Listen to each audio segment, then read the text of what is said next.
بسم اللہ الرحمن الرحیم۔ 1000 سال سے چھپی یہ تسبیح جو بھی کرے گا اس کا ہر ناممکن کام ممکن میں بدل جائے گا۔ آج جو تسبیح وظیفہ ہم آپ کو بتانے جا رہے ہیں، یقین کیجئے اس وظیفے کی اتنی فضیلتیں ہیں، اس کی اتنی طاقت ہے، اس کو پڑھنے کے بعد یعنی کہ اس وظیفے کو کرنے کے بعد آپ کے تمام بگڑے کام بن جائیں گے۔ اور یہ وہ وظیفہ ہے، یہ وہ دعا ہے جس کو کرنے سے آپ کی زندگی میں ہر مشکلات اور پریشانی دور ہو جائیں گی، آپ کی زندگی میں خوشیاں اور بہاریں آ جائیں گی، آپ کی نیک دلی خواہشات اور حاجت پوری ہو جائے گی۔ اس کو حضرت ارطغرل غازی رحمۃ اللہ علیہ کیا کرتے تھے۔ ارطغرل غازی آپ نے ڈرامے والا نہیں سمجھ لینا، جو اصل میں ارطغرل غازی تھا، اور ارطغرل غازی وہ شخصیت تھے جنہوں نے کسی بھی جنگ میں شکست نہیں کھائی، ہمیشہ کامیابی ہی ملی۔ وہ یہ وظیفہ کیا کرتے تھے جو آج ہم آپ کو بتانے جا رہے ہیں۔ اب سوال یہ ہے کہ ہمیں کیسے پتہ چلا کہ حضرت ارطغرل غازی رحمۃ اللہ علیہ یہ وظیفہ کیا کرتے تھے، وہ یہ تسبیح پڑھا کرتے تھے۔ یہ بہت طاقتور تسبیح ہے، جس نے بھی یہ کیا وہ کبھی مایوس نہیں ہوا۔ یہ وظیفہ پتہ چلا خصوصاً حکم کتاب سے جو ابن العربی نے لکھی ہے۔ مختصر ہم وظیفے کی طرف آتے ہیں، دعا کی طرف آتے ہیں، کیسے وہ پڑھا کرتے تھے، کیسے کیا کرتے تھے۔ انشاءاللہ آپ بھی اس دعا کو پڑھو گے، اس وظیفے کو کرو گے۔ اس کا ایک خاص طریقہ ہے، وہ بھی ہم آپ کو بتائیں گے۔ اگر آپ اس طریقے سے کرو گے تو انشاءاللہ آپ کے بگڑے کام بن جائیں گے، انشاءاللہ آپ کو بھی کامیابیاں ملیں گی۔ اس وظیفے کو کرنے کے بعد جو اب ہم وظیفہ بتانے جا رہے ہیں، ذرا غور سے سنیے گا۔ اب آپ کے ذہن میں کچھ شک نہ رہے تو ہم چھوٹی چھوٹی چیزیں بھی آپ کو بتانا چاہیں گے کہ اس وظیفے کو کس وقت کر سکتے ہیں۔ اس وظیفے کو ویسے تو آپ کسی بھی وقت کر سکتے ہو، لیکن اگر آپ کسی نماز کے بعد کر لو تو زیادہ بہتر ہوگا، کیونکہ یہ خاص وظیفہ ہے، یہ خاص دعا ہے۔ کیونکہ جب آپ نماز کے بعد کرو گے تو اس وقت آپ کا وضو بھی ہوگا، آپ نے ذکر و اذکار بھی کیا ہوگا۔ جب آپ ذکر و اذکار کر کے اللہ پاک کو یاد کر کے، اللہ پاک کی عبادت کر کے اللہ پاک سے کچھ مانگتے ہیں اور کچھ خاص عمل کرتے ہیں، کچھ خاص وظائف کرتے ہیں تو ان کا زیادہ فائدہ ہوتا ہے، زیادہ اثر ہوتا ہے۔ اگر آپ کسی نماز کے بعد کر لیں تو بہت بہتر ہوگا۔ ویسے آپ کسی بھی وقت کر سکتے ہیں، جب بھی آپ کو وقت ملے، کوئی پابندی والی بات نہیں ہے۔ اس دعا کو، اس وظیفے کو کوئی بھی کر سکتا ہے، مرد، عورت اور آپ کا بچہ ہے وہ بھی اس دعا کو پڑھ سکتا ہے۔ اگر وہ پڑھائی میں ہے تو انشاءاللہ اللہ پاک اس کو کامیابی عطا کرے گا۔ مختصر یہ ہے کہ کوئی بھی کر سکتا ہے، انشاءاللہ فائدہ ہی فائدہ ہے، کامیابیاں ہی کامیابیاں ہیں۔ صرف آپ ایک ہی مرتبہ اعوذ باللہ من الشیطان الرجیم بسم اللہ الرحمن الرحیم کو پڑھ لیں گے۔ اس کے بعد آپ نبی صلی اللہ علیہ وسلم کی ذات پر 3 بار درود پاک پڑھیں گے۔ اگر کسی کو یہ درود پاک نہیں آتا تو وہ کوئی سا بھی پڑھ سکتا ہے جو اس کو آتا ہے۔ اگر کوئی سا بھی نہیں آتا تو صرف اتنا کہہ سکتا ہے صلی اللہ علیہ وسلم۔ اس کے بعد آپ نے سورۃ اخلاص کو پڑھنا ہے اور اس دعا کو پڑھنا ہے جو ابھی ہم آپ کو بتائیں گے۔ دیکھیے سورۃ اخلاص میں اللہ تعالیٰ کی وحدانیت بیان کی گئی ہے۔ ایک شخص نے رسول اللہ صلی اللہ علیہ وسلم سے عرض کیا کہ میں سورۃ اخلاص سے محبت کرتا ہوں، تو آپ صلی اللہ علیہ وسلم نے فرمایا کہ اس کی محبت تجھے جنت لے جائے گی۔ نیز ایک شخص نے کسی کو اس سورت کو پڑھتے ہوئے رات کے وقت سنا کہ وہ بار بار اسی کو دہرا رہا ہے۔ صبح کے وقت آ کر اس نے حضور صلی اللہ علیہ وسلم سے ذکر کیا، گویا کہ وہ اس کے ثواب کا کام جانتا تھا۔ تو نبی صلی اللہ علیہ وسلم نے فرمایا، اس کی قسم جس کے ہاتھ میں میری جان ہے، یہ سورت 1/3 قرآن کے برابر ہے۔ مسند احمد کی روایت میں ہے کہ حضرت ابو ایوب انصاری رضی اللہ تعالیٰ عنہ نے فرمایا، کیا تم میں سے کسی کو اس کی طاقت ہے کہ وہ ہر رات تیسرا حصہ قرآن کا پڑھ لیا کرے؟ صحابہ کہنے لگے، یہ کس سے ہو سکے گا؟ آپ نے فرمایا، سنو، قل هو اللہ احد تہائی قرآن کے برابر ہے۔ اتنے میں رسول اللہ صلی اللہ علیہ وسلم بھی تشریف لے آئے۔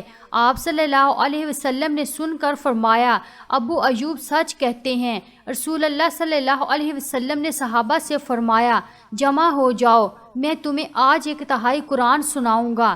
لوگ جمع ہو کر بیٹھ گئے۔ آپ گھر سے تشریف لائے اور سورۃ قل ھو اللہ احد تلاوت فرمائی اور پھر گھر تشریف لے گئے۔ اب صحابہ میں باتیں ہونے لگیں کہ وعدہ تو حضور صلی اللہ علیہ وسلم کا یہ تھا کہ تہائی قرآن سنائیں گے، شاید آسمان سے کوئی وحی آ گئی ہو۔ اتنے میں آپ صلی اللہ علیہ وسلم پھر واپس تشریف لائے اور فرمایا، میں نے تم سے تہائی قرآن سنانے کا وعدہ کیا تھا، سنو یہ سورت تہائی قرآن کے برابر ہے۔ حضرت ابو الدرداء کی روایت میں ہے کہ رسول اللہ صلی اللہ علیہ وسلم نے فرمایا، کیا تم اس سے عاجز ہو کہ ہر دن تہائی قرآن شریف پڑھ لیا کرو؟ لوگوں نے کہا، حضور صلی اللہ علیہ وسلم، ہم اس سے بہت عاجز اور بہت ضعیف ہیں۔ آپ صلی اللہ علیہ وسلم نے فرمایا، سنو، اللہ تعالیٰ نے قرآن کے 3 حصے کیے ہیں، قل ھو اللہ احد تیسرا حصہ ہے۔ مسند احمد کی ایک روایت میں ہے کہ رسول اللہ صلی اللہ علیہ وسلم کا ارشاد ہے، جو شخص اس سورت کو 10 مرتبہ پڑھ لے گا تو اللہ تعالیٰ اس کے لیے جنت میں ایک محل تعمیر کرے گا۔ ابو یعلا کی ایک حدیث میں ہے کہ جو شخص اس سورت کو 50 مرتبہ پڑھ لے تو اس کے 50 سال کے گناہ معاف ہو جاتے ہیں۔ حضرت ابو سعید خدری رضی اللہ تعالیٰ عنہ کی روایت میں سورۃ اخلاص کو آدھے یا 1/3 قرآن کے برابر قرار دیا گیا ہے۔ مسند احمد میں ہے، سیدنا عبداللہ بن حبیب رضی اللہ تعالیٰ عنہ فرماتے ہیں کہ ہم پیاسے تھے، رات اندھیری تھی، نبی صلی اللہ علیہ وسلم کا انتظار تھا کہ آپ تشریف لائیں اور نماز پڑھائیں۔ آپ آئے اور میرا ہاتھ پکڑ کر فرمانے لگے، پڑھ۔ میں چپ رہا۔ آپ نے پھر فرمایا، پڑھ۔ میں نے کہا، کیا پڑھوں؟ آپ نے فرمایا، ہر صبح 3 مرتبہ سورت قل ھو اللہ احد، قل اعوذ برب الفلق اور قل اعوذ برب الناس پڑھ لیا کہ یہ کافی ہو جائے گا۔ اس میں اللہ تعالیٰ کا تعارف ہے، اللہ تعالیٰ ہے کون۔ اس سورت کی بہت سی فضیلتیں ہیں۔ قرآن پاک اور حدیث کا نچوڑ اگر نکالا جائے، پورے دین اسلام کا نچوڑ نکالا جائے تو ہم کہتے ہیں یہ سورت بچے گی، کیونکہ اس میں اللہ پاک کی بڑائی ہے۔ بے شک اللہ تعالیٰ ہی ہے جو سب کو نوازتا ہے اور سب کی مشکلات کو دور کرتا ہے۔ آپ نے 100 بار اس سورت کو پڑھنا، یہ وظیفے کا حصہ ہے۔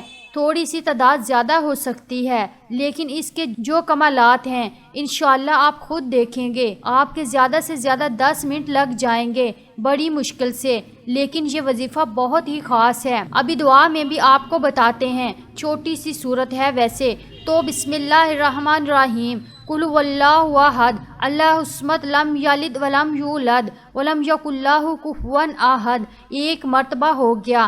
10 سیکنڈ میں 1 دفعہ آپ سورت پڑھ لیں گے۔ 100 بار آپ نے پڑھنا ہے۔ انشاءاللہ اس کے جو کمالات ہیں، آپ کے تمام بگڑے کام بن جائیں گے، آپ کی مشکلات دور ہو جائیں گی، آپ کی زندگی میں آسانیاں آ جائیں گی۔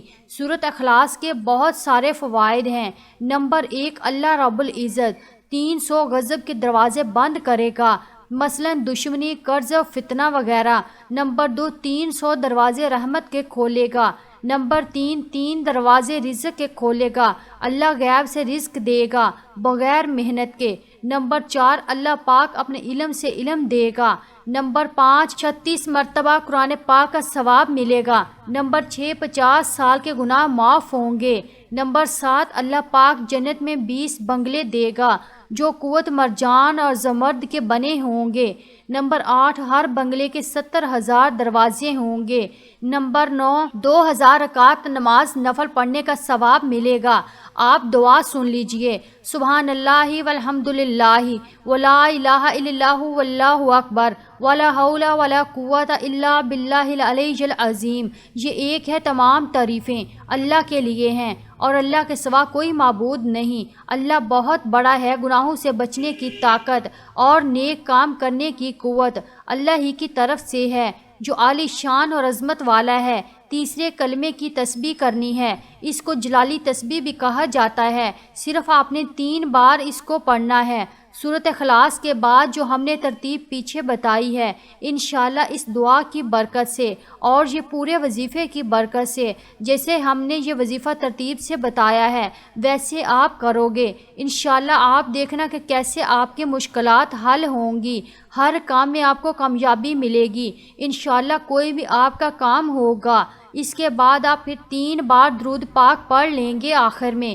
اس کے بعد آپ نے ایک اور کام کرنا ہے، جب آپ یہ سارا وظیفہ کر لیں گے، جو بھی آپ کا مسئلہ ہے آپ نے وہ مانگ لینا ہے، آپ نے خصوصی دعا بھی کرنی ہے۔ اے گناہ گاروں کو بخشنے والے اور عیبوں پر پردہ ڈالنے والے عظیم رب، سب مسلمانوں پر اپنا رحم و کرم فرما، تنگ دستوں کے رزق میں وسعت فرما، بیماروں کو شفا عطا فرما، ہمیشہ صبر اور شکر کرنے والا بنا۔ مزید اس عمل کو خود بھی کریں اور دوستوں اقارب کو بھی اس وظیفے کا بتائیں تاکہ ہر کوئی اس وظیفے سے مستفید ہو سکے اور آپ کو اور مجھے صدقہ جاریہ کا ثواب ملتا رہے، آمین۔